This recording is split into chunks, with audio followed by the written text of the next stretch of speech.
Hello folks and welcome back to Medieval Total War. I am Conostep and this is going to be part 9 of my Vikings invasion campaign, where I am playing as the Irish, and we are in it now. This is what's called being in the thick of it, and I like this. This reminds me of playing Shogun, and that is what I had in mind when I started playing some Viking invasion. And this is great. This is a grind, you know. I'm facing off against a very powerful faction in the Mercians, but they themselves are in quite a pickle themselves because they are facing off against the Saxons, which still do have some lands and some decent armies down here in the south. The Mercians have a lot of land though, but there's also the Northumbrians to the north that are dealing with their own civil war, and they're looking very, very weak. Their strongest army, in fact, has taken what I would call a bold move, and they've snuck in and taken Rock and Satan. I would not have advised that if I were their leader, but they are in a position now where they have a couple units of beat up peasants here in Peck Satan that can be beaten by essentially anything, and it probably cannot be reinforced because the only army that could reinforce it is here. 2 more units of peasants. And then it's a Civil War army, you know, like another unit of peasants that's rebelling. And then up here we have a unit of royal bodyguards that is also rebelling. What's interesting is that this army is not rebelling because also 0 loyalty. Like, what the heck's going on with this guy? Like, he's 0 loyalty, but he's still taking territory for the Northumbrians. It's kind of bizarre. So I think that I have enough soldiers here in Clwyd to take Peck Satan with anything. You know, I could send, you know, like 1 unit or 2 units or whatever. Anything could take this, right? And then I can send the majority of my forces to Rock and Satan to relieve my garrison here. And the question's going to be, would the Mercians take advantage of this? After all, they still have plenty of power. They have plenty of numbers everywhere, that is, but also in the north.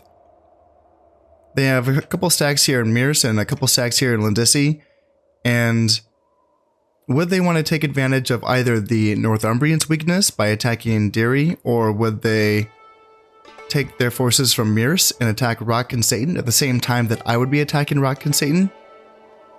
Now, these factions are not allied at all, so if that were to happen, it would be a 3-way duel here for the territory, so that could be interesting. I was looking at the general here. So they have a 4-star general. This guy, he is an unhinged loon. So despite the fact that he's a 4-star general, there's going to be a -3 morale for his troops. That is kind of counteracted by the command a little bit. So it still works out in his favor. He still will offer some decent buffs for the army in regards to attack buffs and defense buffs. The morale is...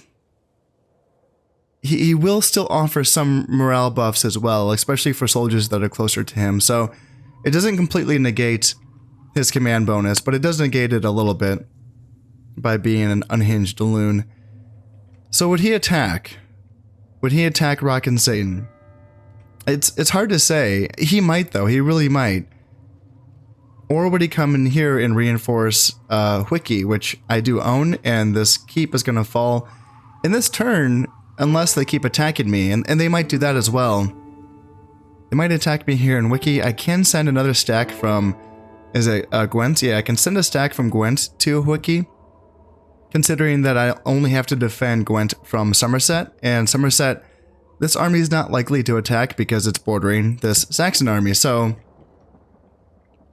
Yeah, it's all connected, isn't it? I keep on going down the line, and again, this is reminding me of my Shogun days, where it's like you really have to plan these things. It's really, you know, you have to be really precise with this, and a lot can happen. It can be really crazy and chaotic, and I really miss this. This is really fun stuff. So I can reinforce Hwicce with at least 1 of these stacks, because it's not going to take too much to defend Gwent from Somerset.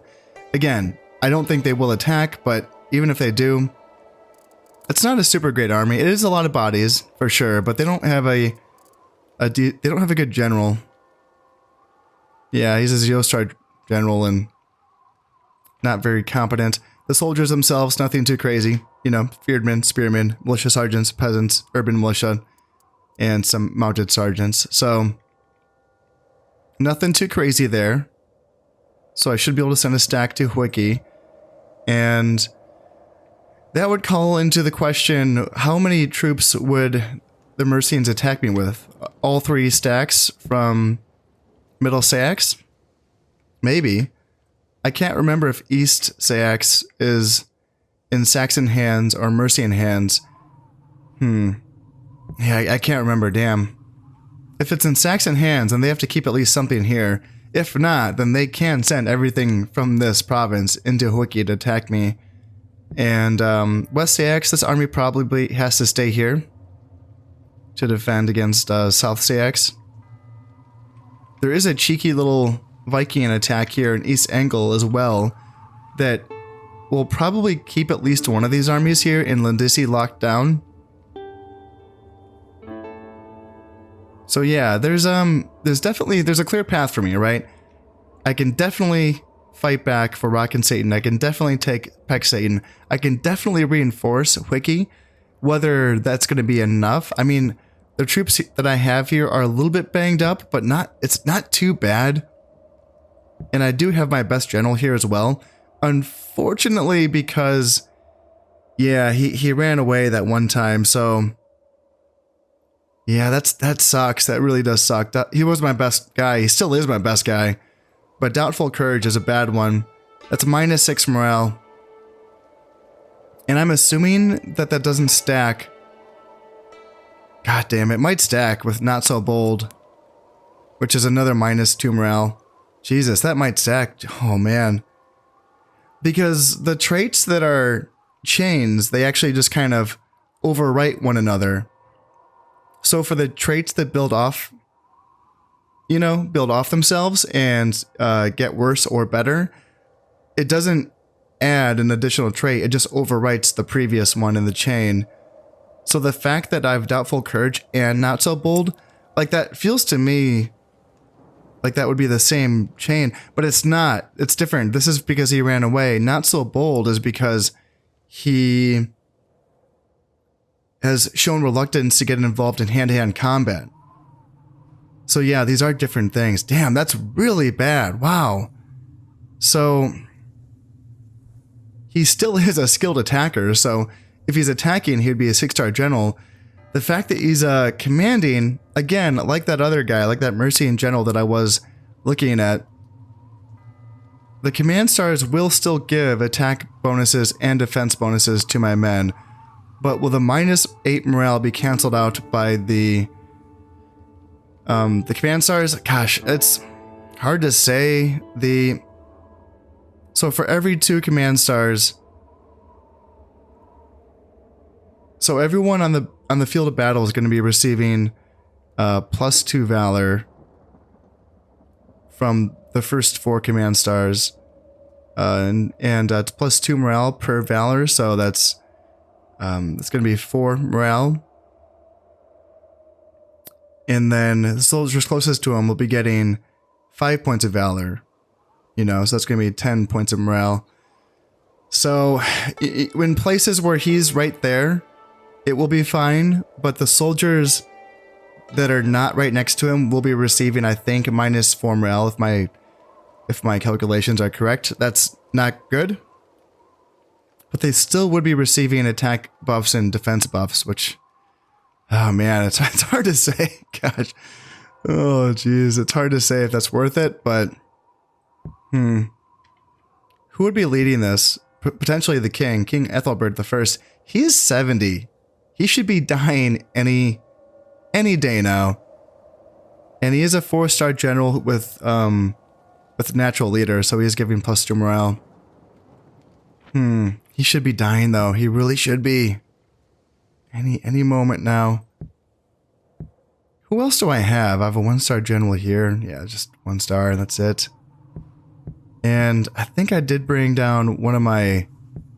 Yeah, I brought down one of my brothers, Prince Donald, because his loyalty is finally high enough to where I can trust him to lead at least one of my fronts.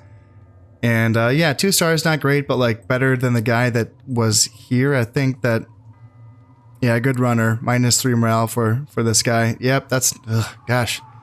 It's not how you want to build your generals. What about this fella? This 2-star general? Okay, so no general traits here. Just the fact that he's a 2-star general is it, and I will take it. I will take it. Okay, so that's gonna be... So I already talked about what's gonna happen here. I will get my armies situated. I am seeing that... So I know that I'm building my first catapult here in Brega, and that's going to be necessary to break down the wooden stockade for keeps and the forts that are also dotted around this map.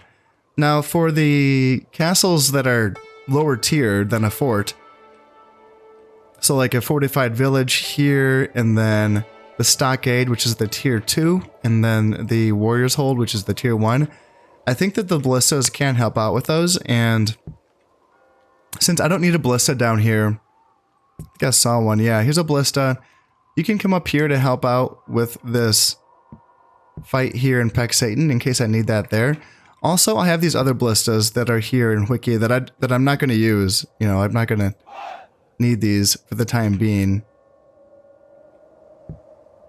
So maybe bring these guys up as well, because they can potentially help out either in Peck Satan or maybe Deary later on. Because in this area, everything that I'm attacking, whether it's like West Sayax, like Middle Sayax, and Mirs, like I can use ballistas against a fort in a pinch, but I would prefer using a catapult. So let's bring these ballistas over. It's going to take an additional turn because Wiki is landlocked, but it's better to have them in a useful place. I have now just spent some time getting my armies ready to go here for this end turn phase. I think that I'm set up how I want to be set up now as best as I can be. What I can still do is I can try to assassinate this general here. This 2-star Northumbrian general. Even though there's only 0 loyalty on him, there's a 34% chance of killing him. Yeah, 0 loyalty, it's tempting to like watch him go rebel, but the fact is like he's still 2 stars and... He doesn't offer anything else besides that, but, you know, getting rid of him would be nice. In addition to that, I'm still trying to find out, and this is the same in Shogun and Medieval, I'm trying to find out if by assassinating a general during a turn which you are also attacking that army, or fighting that army, I wonder if there's an innate morality buff on the army that is like secondary to the effect of killing the general and just not having his command bonuses. I'm wondering if the army takes an additional hit to their morale. In the wording for the messages in Shogun and Medieval, it does indicate that that would be the case, but that's not something that I've ever read about explicitly being stated in any forums or any guides or anything like that. So I would like to test that out over time to see if that's true. So I would like to take as many opportunities as I can to assassinate generals on the turns that I'm attacking to see if I can, you know, get to the bottom of this and try to find out. And if you know the answers, I would really, you know, I'd like to hear what you have to say. Because if you, like, read about it, let's just say yes for now. And if you read it, it will say, although a new general will be appointed, it has a devastating effect on the morale of the army in battle for 1 year. And that seems pretty explicit, right? That seems like it's really telling you that this has an effect. And it says a very similar thing in Shogun as well. And while I was playing Shogun, I just figured out, well, that I haven't read about that anywhere. I haven't heard anyone say that that is what happens. So that must just be saying that it's taking away the general's leadership, you know, his command stars or whatever traits he has. But those messages, the wording in it really does indicate that there is a system in this game that really does debuff the morale of the army. So I'm going to test it out as many times as I can. I want to try to get to the bottom of this and see if I can find out what is what. So as far as everything else, like I said, I'm building catapults here in Brega. Legan, I'm still going for the Irish Dartmen.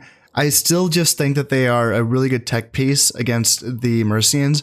And considering the waves of men that they're throwing at me with their 100-man units of spearmen, especially most of them being lightly armored spearmen, I think that the Dartmen make good candidates to stop them because they have more ammunition than Kerns. They have slightly higher range as well, so I think that that works out. The Kerns obviously are more suited for fighting against armor, like Huskarls. However, I'm not seeing a ton of those yet, so I'm not too worried about them. The Kerns obviously can still be devastating against the Royal Bodyguards, so there is a use for them, but I think that the Irish Dartmen are just really useful for, in general, you know, cutting through most of the soldiers that I'm facing against the Mercians. And yeah, it's time for me to get some more cavalry going as well. So let's get some more Royal Bodyguards here in Ulster and some more horsemen here in Munster. I know they're not a great option against, you know, like I said, these spear-heavy armies that I'm facing off against. But when I'm looking around my armies, I'm seeing a relative lack of cavalry. So I feel like I just need that out there as an option. And I can continue to train basic spearmen here in Gwent for now. And I can train Kerns in Clwyd for now as well. These provinces also have iron deposits, so they eventually will be turning into my big beefy training centers for my good soldiers, but right now that's all they can train. But now can continue to train Gallowglasses as well, so I'm not completely devoid of good infantry being sent in. I just need some more cav going, so that is something that I will prioritize for the time being, but I think I am ready to end this turn now. As expected, the Northumbrians did retreat from Pexaton, so I was able to take that off of them. And I pillaged quite a bit of money, holy shit, so that's, yeah, I just got it. Yeah, Pexaton's now mine, so that's sweet. And yeah, the Northumbrians did retreat from Rockensatan as well. They were able to retreat back to Derry, it looks like, so I got my province back. Okay, I'll take it. And yeah, the Mercians went all in on Hwicce here. So this is going to be a big battle. King Ethelbert the First is still, he's still alive. Jesus Christ, he's old. And they do outnumber me by around 700 soldiers. But I think that, I mean, yeah, they're going to just send, you know, tons and tons of waves at me. But I like my guys. I like my guys. I think that my soldiers should do okay as long as the general himself doesn't hold them back. That's what I'm kind of worried about here, but as long as, yeah, as long as we can chop through these Fearedmen, you know? They have 4 units of archers and then 1 militia sergeants. They are bringing 1 unit of Huskarls. Okay, so I need to watch out for these guys. These guys need to make sure that they get focused by my Kerns and even my Bonnics. And even my Gallowglasses, because they have a bonus versus armor with their 2-handed swords, so they would make a good option to get in here on these Huskarls. And yeah, I mean, a lot of Fearedmen, of course. 1, 2, 3, 4, 5, 6 units of Fearedmen. That is a lot. Plus an additional 1 unit of Spearmen and then 2 units of Urban Militia. It's a lot of bodies to cut through, but if I can fend off the first wave, I think I have a chance here. The Mercians have decided to attack on a clear, sunny day, but I have some tricksy traps for them set up here. I have my forces, my center at least, set up on this small little hill with my Dartmen about to go in front of my armored spearmen, with my Kerns slightly behind them on the top of this hill, and my general's going to be behind him. And then my left flank is going to be made up of armored spearmen and Bonnics. Hopefully they can hold this line here. Back here, I do also have some cavalry that is hidden, and hopefully they can kind of provide a punch and a surprise. On my right flank, I do have my Gallowglasses set up a bit far out, but they are also hidden. And then I also have 2 units of horsemen as well, split far out wide. Now, the Mercians, they have concentrated everything that they have in this one section, so I need to get all of my different parts moving pretty quickly here. The idea is that the center will give ground, but hopefully it can still hold long enough so that my flanks can come out and hit the Mercians from every which way. But they have a lot of bodies to cut through, and they're sending their Saxon Huskarls out way ahead of the main group, along with a unit of spearmen. So I see this as an opportunity to get rid of their most dangerous unit before the rest of their army comes into support. I get my cavalry on this side moving out because I know they have a long way to go. My gallows glasses will start getting a little bit closer, but they need to start moving faster because these Saxon Huscarls, they're moving faster than I kind of expected guys in armor to be able to move. But they're taking some tosses from these Irish Dartmen. And I do have these Kerns that are getting positioned so that they can get behind these Huscarls. I don't really have a unit that can hold these spearmen though. So my Dartmen retreat, my Kerns come forward, and then I do decide to peel out a unit of armored spearmen to try to hold these spearmen here. These Huscarls though, man, my armored spearmen did kind of a weird wraparound thing. This is kind of odd. I don't know really how that happened, but they're taking heavy casualties. My Kerns are throwing their javelins into the rear of these Huscarls. These Kerns are also throwing their javelins in. These spearmen are fighting my Kerns and my spearmen, so they should lose that. And now I have my horsemen coming in, but they're far ways off, and so are my gallows glasses. And my Kerns and my Dartmen are not doing enough damage fast enough to these Huscarls. They are down to half strength, but my armored spearmen are just getting peeled. And now the Fearmen are coming in, and now they're pressuring my Kerns. They needed to be able to accomplish their job a lot faster than they did, and now my armored spearmen are breaking. The Huscarls are down to 30 men, and now I just have to throw my Dartmen in and try to hold them here. While my Kerns and my armored spearmen can try to maybe get a little bit of distance there, these Kerns can still toss their javelins in. Huscarls are down to 25 men. And now just the bodies pile in. The bodies just pile in. My armored spearmen can face their urban militia. My Bonnets can come in to support as well. Their spearmen in the center are still holding, and now my gallows glasses are finally making a move. These Kerns are going to pull back and kind of bring these Fearmen with them. My cavalry can get involved, but now they're in a tough spot. My Bonnets can get their tosses in, and they're doing a lot of damage against these Fearmen, but there's so many of them, and they're taking arrow fire from the archers as well. These royal bodyguards are charging into the rears of spearmen. Hopefully that can go well, and these horsemen can go right on into these archers. Their general's going to be coming right up here, and yeah, my entire center is broken by this point. My general and his 11 bodyguards are fighting off against the Huscarls. There's 20 Huscarls left, but my general will be taking heavy casualties from those really strong axe-wielding dudes. Yeah, my guys, I'm losing guys here, but so are those. I mean, so are they. The Huscarls are losing men here. And now my horsemen are completely unleashed upon their backlines. We are just wrapping up all of their archers. But my center is completely broken. However, my gallows glasses have just completely piled on in to their militia sergeants and their urban militia. And for a while we were fighting their royal bodyguard, their Fearmen pile in as well. I will send my armored spearmen on into their king, their royal bodyguard unit. And these horsemen will be able to clash down on some archers, but eventually they will get a rear charge in on this formation here, and that could be good for us. I need to get my general away though. Like, he's up here, he's losing a man. He's down to 8 royal bodyguards. He's fighting, let's see, 8 Saxon Huscarls.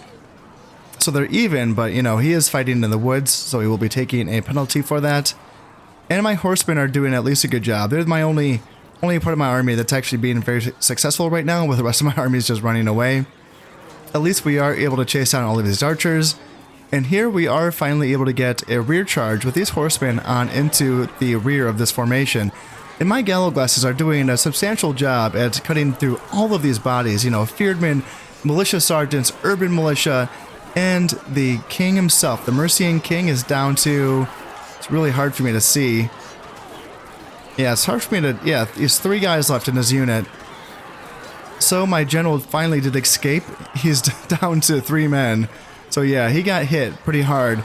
But the Huscarls are now... Let's see, are they running away? It doesn't look like they're running away, but there's only 7 left. So they did a lot of damage, for sure. These horsemen are getting caught by spears as well. It's spears and...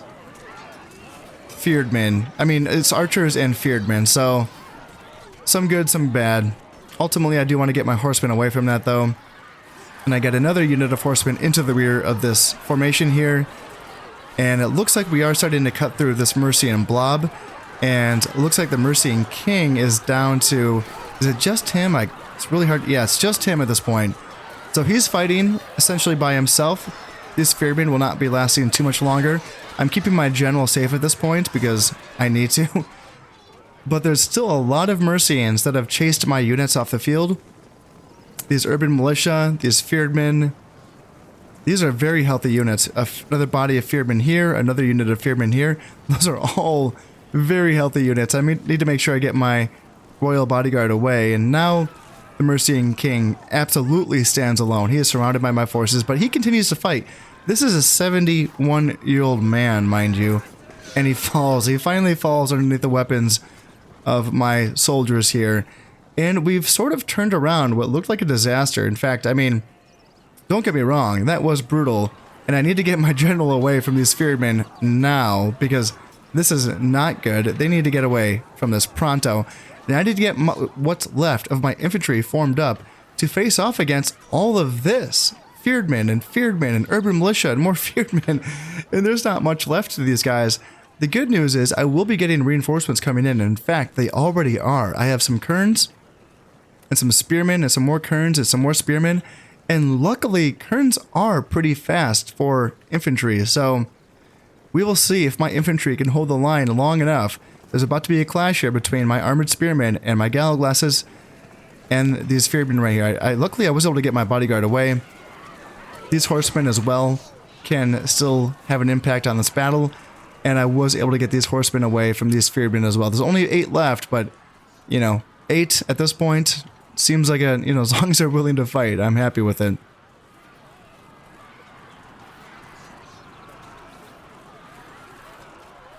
I am trying to get my horsemen away from this unit of urban militia, and then I decided, how about I just turn around and face them? I think I can break urban militia, considering that their general has died. I know their morale should not be too high, but the fact that my armored Spearmen and my Gallowglasses are holding off against just like 200 Spearmen and like Fearmen right here, wow. Just wow. And my Kerns, they're coming in fast. They're just jogging. They're just jogging in. And man, my guys might hold, although in the woods there's yet more Fearmen coming in. These horsemen, these 8 horsemen are going to come in. And yeah, these urban militia held a lot longer than I thought they were. But now that I have another unit of horsemen coming in, hopefully we can break. Yep, they are running away. That's perfect. And now my Kerns got in a flank on these Fearmen. Now they're running away, and that's perfect. Now we have to break this fresh new unit of Fearmen that's basically fighting against 7 Gallowglasses. This unit of Gallowglasses just broke. So now what's left of my infantry can come up here and face an uphill battle against these Fearmen. Hopefully I can get my cavalry away from this. My general's bodyguard is down to 2 men. But it could be just in time because I do have more Spearmen coming in and more Kerns. Thank God for the Kerns. We have ourselves a mass break on our hands from what's left of the Mercian infantry. And as I've said before, it's nice having an army roster that has units that can actually chase down routing enemy units. As you can see, I'm only down to 7 horsemen left in this unit. I have 12 horsemen left in this unit. And yeah, just the 2 bodyguards left, or my general and his 1 faithful bodyguard left. Jesus. At this rate, I've been able to get a lot of good kills in during this route.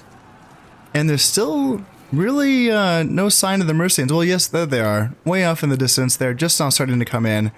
So we've had ourselves plenty of time to chase down a lot of these Mercians. And I've let my army get a bit scattered here, a bit strung out. And now it is going to be time for us to consolidate our forces. I have withdrawn the ones that are pretty much going to be useless. I think I keep these 17 Gallowglasses. And I might keep these 21 armored Spearmen as well. But I should have more reinforcements coming on. Yes, more Kerns and more Kerns. I found out as I was getting ready for this battle that I perhaps did not have as much of the right units as I wanted to have for this. I would have preferred to have more gallows glasses and more bonics to be available. But I guess my production has not quite caught up for that. So it looks like I am withdrawing these gallows glasses. Yeah, that's probably the good move, so that I can get at least a full strength unit of, you know, I guess it's going to be kerns, right? I left a couple of units of kerns out here because I thought that maybe the Mercians had already spent all of their cavalry in that first wave. And at that point I thought that my light infantry could do a good job of skirmishing with the enemy and throwing their javelins and just kind of being annoying. But then I realized, nope. Oh no. They do have some cavalry. They have some heavy cavalry at that. 17 royal bodyguards. Now I'm just like, don't look at me. I'm hoping that my kerns can hide behind some hedges. I don't think this acts in any sort of trained fashion. I don't think this hides line of sight or adds anything at all. I think this is purely for aesthetic purposes. If I'm incorrect, please let me know. That'd be really cool if the hedges actually did something. But I think they are just aesthetic, and I think that for now, this royal bodyguard is simply just being blind to the fact that he could be running down. I decided to set up one unit of kerns behind the other so that at least one unit could get charged or the other one could throw their javelins.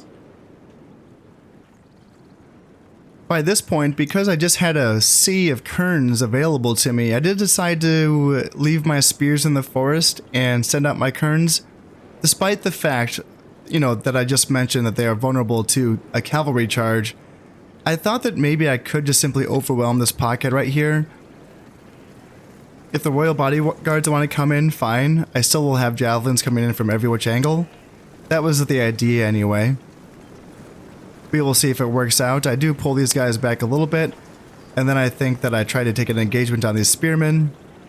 In any case, there's just going to be so many javelins for these guys to deal with. It's not going to be easy for them. Even if they do want to break this unit of kerns, fine. They will lose some royal bodyguards, and my kerns will toss some javelins in there.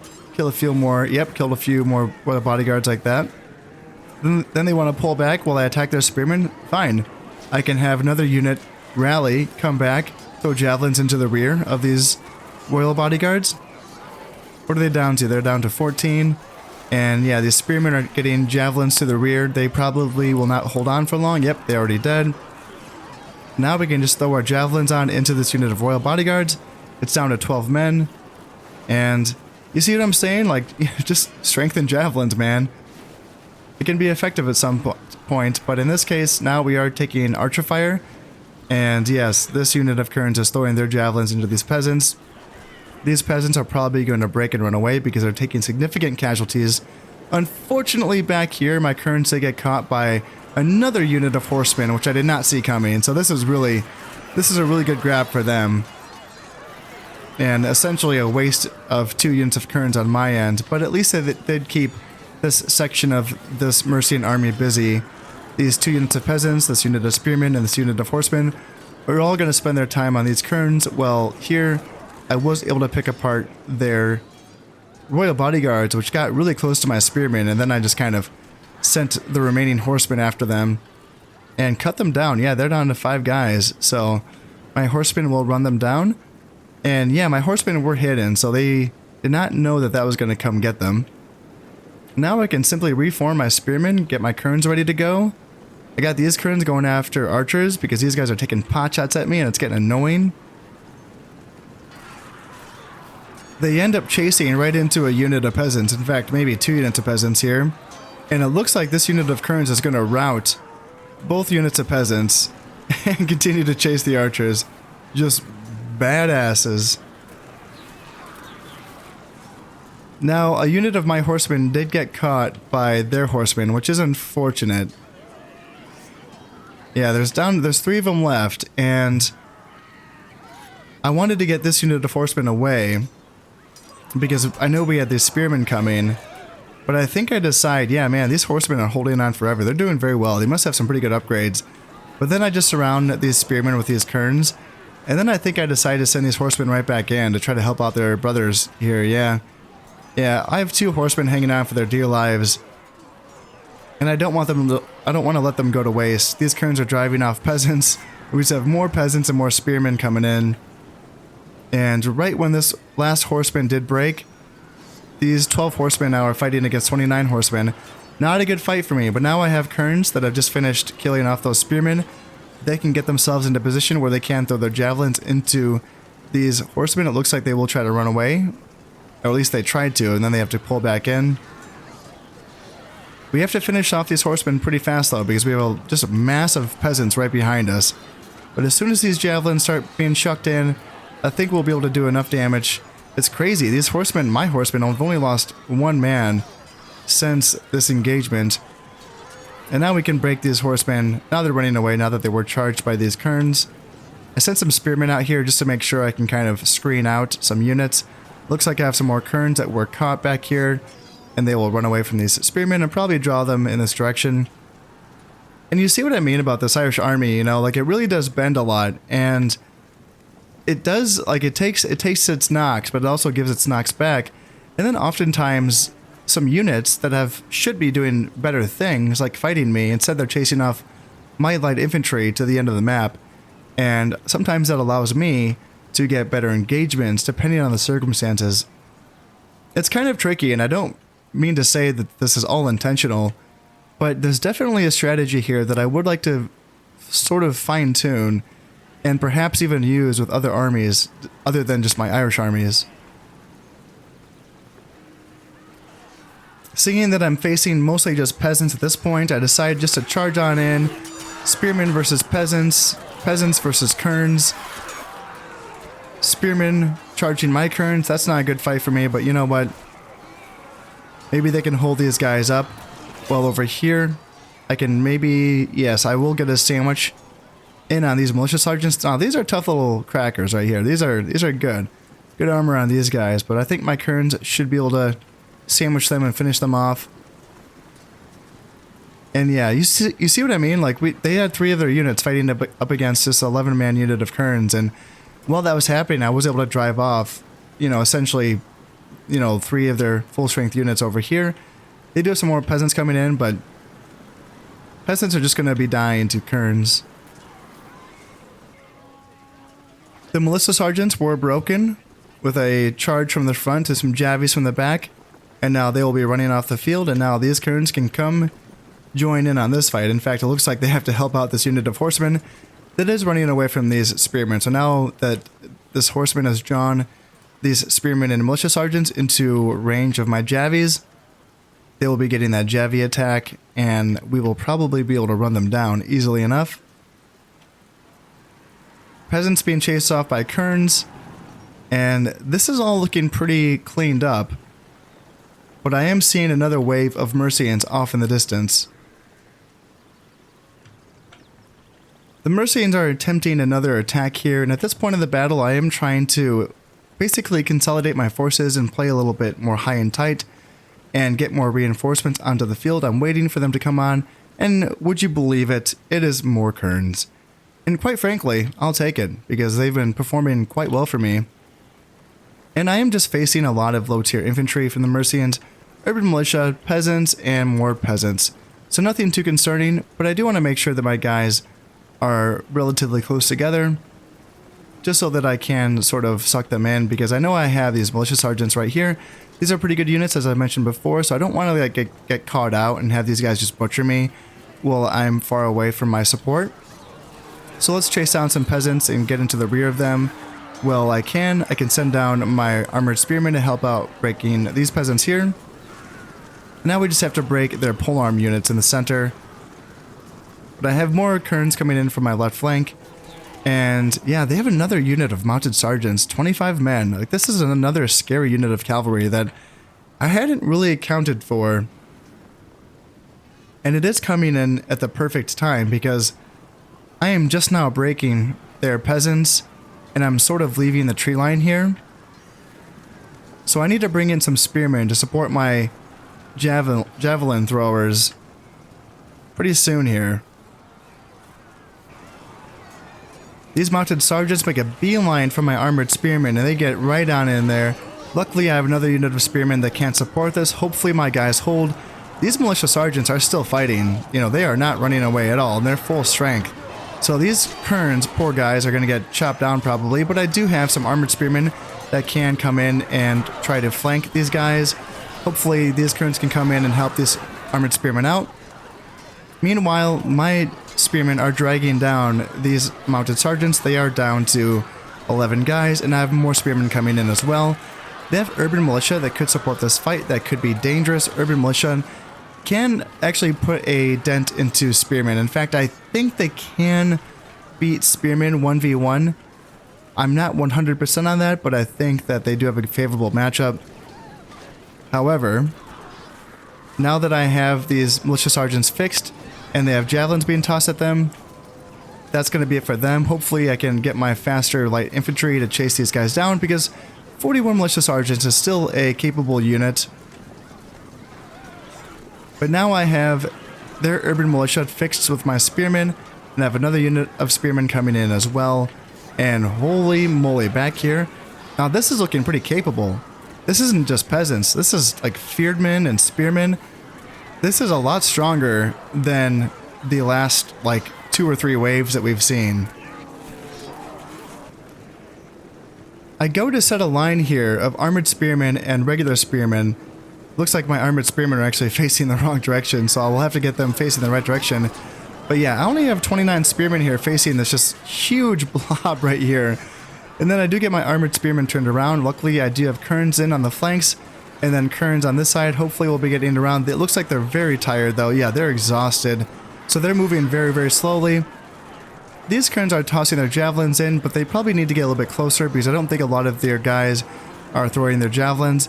These spearmen will face off against these spearmen, and then I will basically 2v1 this unit right here. But this unit of spearmen on my side, holy moly, the fact that they're holding off against this horde, and then they broke them, oh my goodness, that is crazy. And now we are getting some javelins in from the sides here, that's going to help out. And there's still a huge blob right here as well. We need to break these spearmen, and hopefully these Kerns can do the job. And they do. Just their mere presence breaks these spearmen. That is great news, and it seems like that's going to be enough to trigger a chain rout on these spearmen and spearmen as well. And that is a great break for us. At this point, I'm just wishing that I had a stronger cavalry contingent so that I could chase down all of these units. Yet another wave is coming in, and I had to call off my pursuit because armored spearmen and fearedmen, even though there's not like a ton of them, that can still, you know, beat an army that is sort of strung out and, you know, spread out like my army is. So I decided to consolidate yet again, try to bring my forces back. They are so tired at this point. They're exhausted. Even the ones that have come on recently aren't doing too hot right now. Luckily, I have my own just never-ending stream of reinforcements, Kerns on my end, to match the stream of never-ending spearmen and fearedmen and peasants on their end. These Mercian units, although formidable, they appear to be completely unsupported, and I think my rabble, my just really exhausted and tuckered out army, I think that they will be enough to surround this force, break them, and run them off of the field. They make a break for my left flank because it appears to be the weakest. I do not even have spearmen stretching out this far along.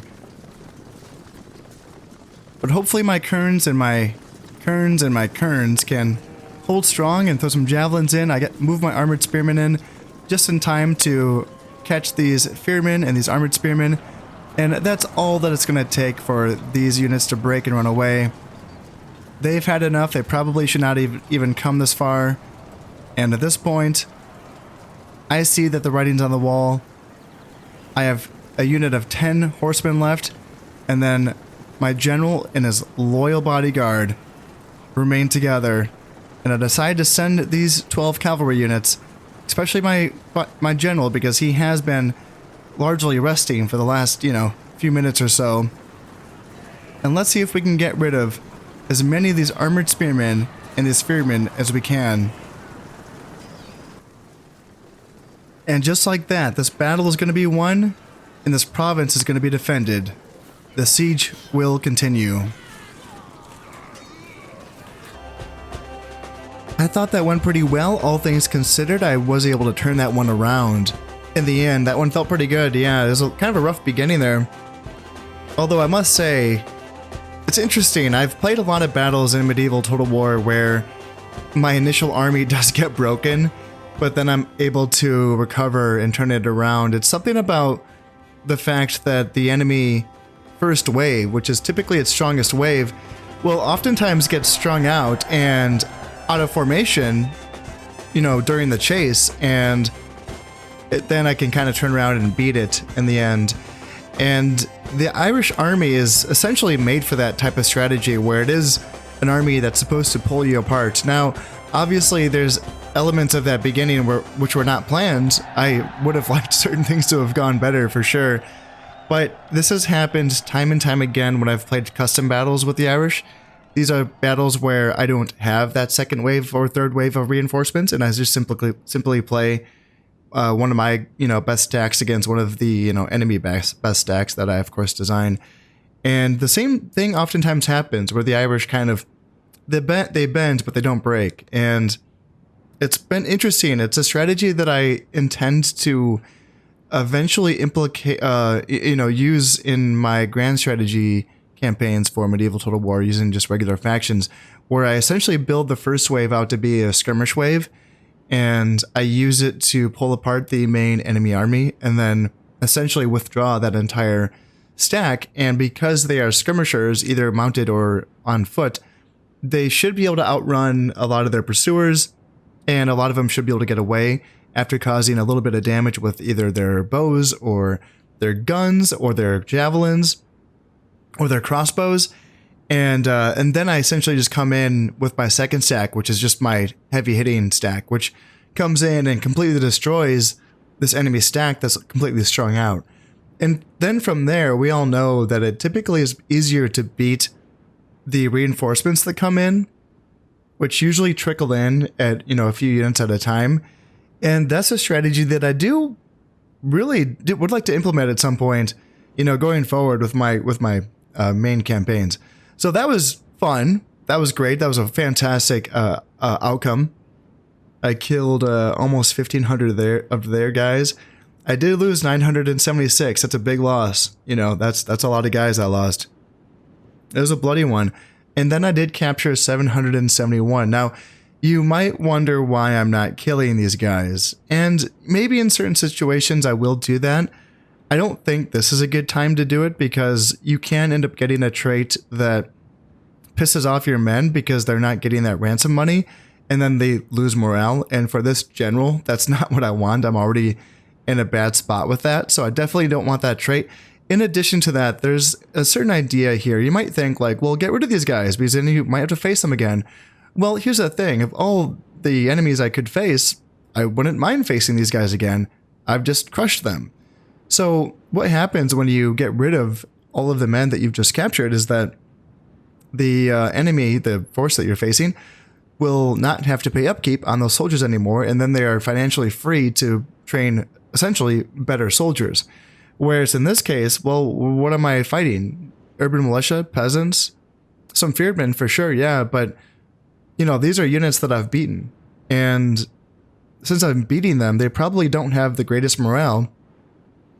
And certain generals that I'm letting go also might have certain traits, like, they run away or whatever. So they could get minus morale traits. So letting this enemy buy back these men at a exorbitant price, essentially bankrupt themselves, and then get stuck with an army that essentially sucks and I can destroy again, I think is a better idea. So yeah, I'm going to go with that. I'll let them buy back these 771 lives if they would like. We will see if they can afford it. I would imagine that they can afford it, but I'm going to need the money because I have to retrain a lot of men after this. So we will, yeah, that's a good result though. Overall, that was a pretty good result. Happy with that one. Yeah, the Vikings are retreating from his east angle. That's to be expected. And we did raise almost 4,000 florins. Yeah, that's hefty, isn't it? That is hefty. That's good. And, oh, okay, so there was a flood in Manal. The royal palace has been destroyed. That's unfortunate. I think that was giving my Gallowglasses +1 Valor, I believe. And yeah, I did kill the Mercian King in that fight. So his heir has taken over command. And still one more turn for the siege here in Hwicce. And that is, I think I discussed that earlier, where if you do fight basically a sally out siege, then the men that come in from outside the province will essentially come in, and if you win that battle, they will fill that get the castle again, and give that castle one more turn to hold out. So, yeah, hopefully I can, you know, continue to hold out. My assassin was not successful with killing that Northumbrian general, but that's how it goes. And then my spy was caught too, and that's super annoying because this was my province, and I built a border fort there, and then I didn't move my spy, and then he got killed by my, essentially what was my own border fort. That feels so stupid, but I understand, that's my mistake. And then the boat builder is finished here in Puis, so now I can't remember if that's for my first tier boats or my second tier boats, but there's that. And then the fort is completed here in Connacht. I can't remember what I was going for here. I guess I'll... siege equipment, that's right. I wanted to have a secondary siege equipment province, I think. Yeah, I got a strange guy here. -1 morale, -1 happiness. I imagine it's just one of my peasants garrisoning this province, maybe? Who is it going to be? It's actually my Irish Dartman that I just trained up. Ah, well. You're not going to be leading any provinces anytime soon with 1 acumen. Love the name, though. Ardark, Black Knee. Yes, that's pretty nice. And yes, so I guess my governor of Brega did die in that last battle, so I can give a command star and acumen and loyalty and dread to someone. So yeah, that's going to be important for me to look at and try to find the correct person to give that to. Man, my general was a freaking hero in that last battle. Did he end up losing one of his guys? Like, it was literally, it was 2 at the end, and I guess he lost. That last guy that was with him must have died during the rundown at the end, chasing off spearmen and stuff. Damn. Oh, that's so brutal. And so like nothing gets erased. Yeah, it does get erased. So he's no longer has that trait that is about getting his hands dirty. That's gone now, right? Skilled attacker. Yeah. Oh, wow. Cool. Huh. Man, I wonder if it's worth making him the governor of Brega. It would give him an extra command star, and then what else? Loyalty, command, dread, and acumen. His acumen's already pretty decent. He would be up to 6 acumen, and then he would be up to 6 command stars base, but with skilled attacker, he'd be up to 7 command stars. The doubtful courage really sucks. The -6 morale is tough, but I mean, those command stars would help out. He's still my best guy, you know? He is. He really is. Let's see. And also Puis. I lost my governor of Puis, so I can give another person loyalty and command as well for that. I got Peck Satan off of the Northumbrians now. And another 1 command star. Yeah, cool. Good stuff. Good stuff. So they are now pushed back. So now this is my front, is Gwent, Hwicce, Rockin' Satan, and Peck Satan. And it's kind of unfortunate these provinces border each other. It would be nice just to have a 3-province border, but that's how it goes. Will they attack me for a second turn in a row? Okay, their king's right here. 2 influence. Ooh. Oh. Ooh, the Mercians might be in trouble. Let's take a peek around and see what we can see. See how their loyalty is sitting. It's looking okay from what I'm seeing right now. I'm not seeing any egregious signs of a civil war. And this guy, okay, so this guy was just sent back home. He has 0 loyalty. Captured, yeah. So -1 command and +3 morale for being captured. He also is another... Okay, so that's canceled out by the unhinged loon, so he's already -3 morale. Yeah. So he's in rough shape. He's okay. I'm still looking for... I wonder if it's going to take another turn or two before the loyalty hit takes place. Because with 2 influence, you have to imagine that's going to happen. And yeah, he sucks. Other than that... He's not a good king.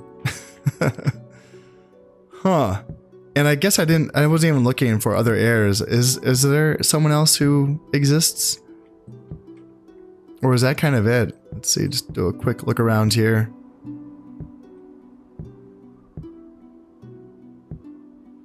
That was a quick look. I don't know, maybe I missed him, but I only saw him. I only saw him as the one family member, so... Yeah, we'll see. This is going to be kind of tricky. I can... So what I can do to guarantee the fall of this castle, or this keep, I should say, is I can lightly defend Rock and Satan again. Now, of course, that does invite another attack from potentially Mirce. But if they were attacking Rock and Satan, then they're not attacking Hwicce. The bottom line right now is getting this garrison to fall, so that way I can garrison this keep myself, and then I'm free to attack in any other directions. For the time being, if they are going to continue to pour soldiers into this province to try to take it back, then I'll let it be that. I'll let it be a kind of a, like, this is where I hold, and I can just kind of bleed them out. And that works too. It slows me down, but, whatever. Like this... In the long run, it might really work for me. So they have a lot of forces in East Angel to fight off those Vikings. That's kind of overkill, and that helps me out a lot because these guys could be elsewhere. So it looks like the Mercians do have East Angel, but I mean, this Saxon army could move in there right now. And the Saxons do seem like they're a bit bottled up. But that's keeping Mercian armies honest, and that's what's important to me at this moment. So yeah, I suppose what I will do is I can leave just a peasant or 2 here in Rock and Satan to garrison this province. And I can bring essentially all of these armies down to Hwicce to reinforce. Because what can they attack me with? Armies from... West Sayax, I mean, a lot of mounted sergeants. Those are actually kind of scary. Nothing really, too frightening there. And it kind of looks like, I don't want to like speak too soon, but they're kind of running low on Feardmen a little bit, which is nice. That feels like a good accomplishment. Not this army. This army still has a handful of Feardmen left. But it's not going to be active in this turn. Once an army has been ransomed back, it's kind of inactive for 1 turn while it returns home, essentially. So this army is not going to attack me. This army could, but there's not much there. I don't know if they're going to be able to attack. And if they do attack, it won't be successful. Not with these reinforcements from Rock and Satan. No, I don't think so. I think that I have made some decisions regarding my titles that I want to hand out here. So I have 3 titles, 3 governorships. Ooh, actually 4. I didn't even notice this one up here in Peck Satan. I am tempted to think that I might not be able to hang on to Peck Satan for now. I obviously can garrison it with a, like a unit or 2 while I retreat from the province if I do get attacked. I kind of would expect the Northumbrians to try to take it back, or they might be too busy dealing with their own civil war, which isn't too crazy. It's just these like 2 units essentially that have gone rebel. Actually, no, it looks like there's another. Is this also civil war? It doesn't appear to be, actually. It is a different color, and it doesn't say. Why doesn't it say here? What did it say? If I hover over it. Rebel army. I thought that there would be like a I'm a little bit confused. Yeah, I'm not sure. I thought I knew, but then now I don't know. So I don't know if this is a Civil War army or not. Yeah, I can't tell. It kind of looks like it might be. It has woodsman in it, which is a Northumbrian unit.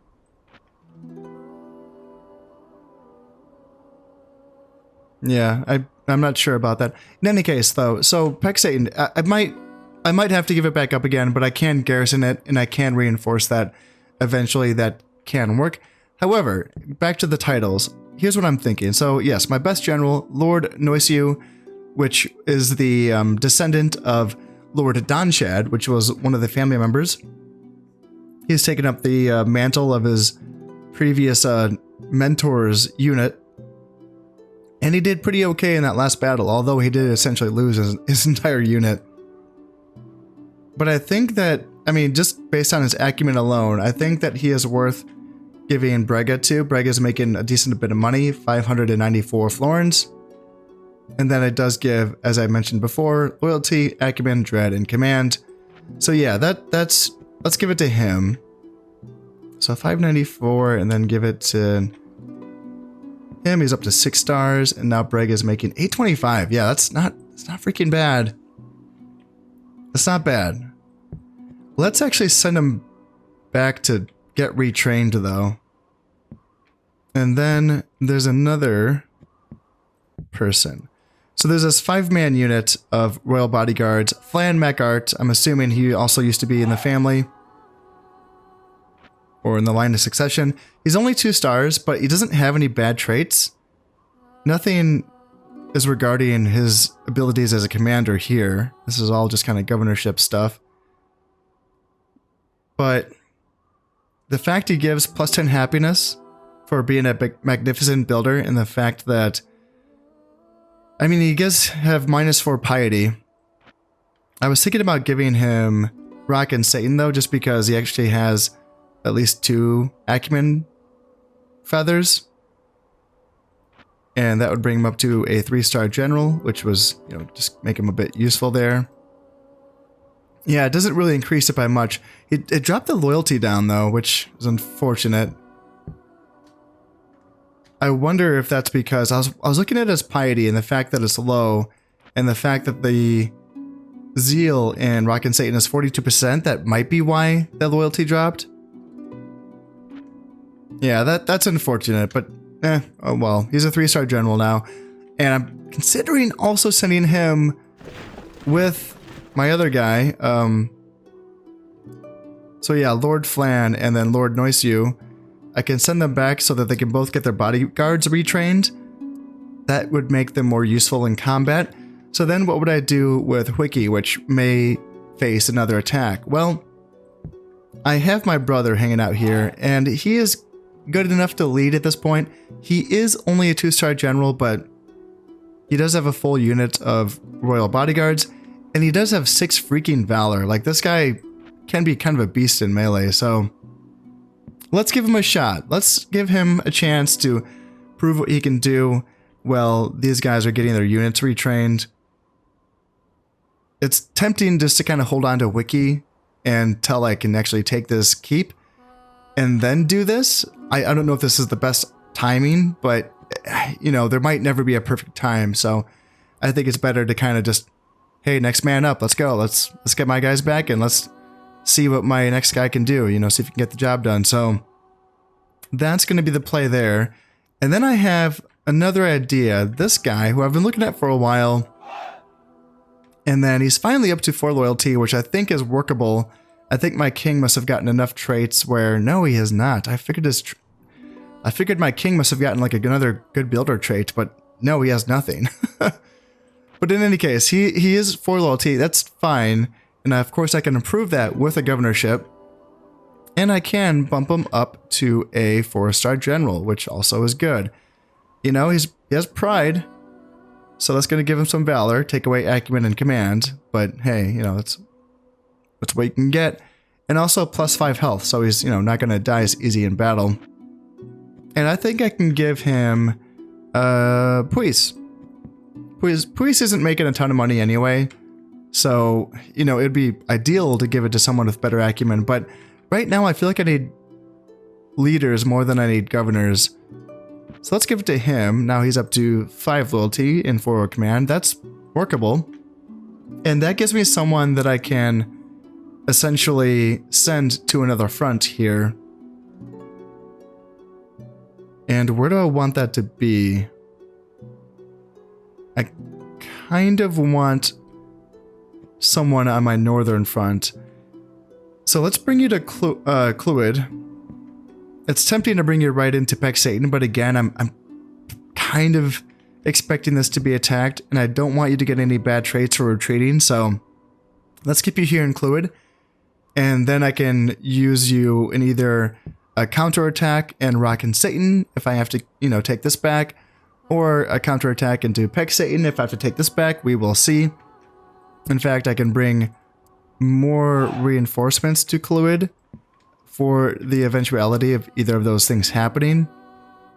Wiki, I think, should be fine with the forces that I brought from Rock and Satan, so I think it is going to be more of a matter of kind of just building the northern regions back up again, just to kind of bring in some more forces here so that they can provide a potential counterattack if I need to.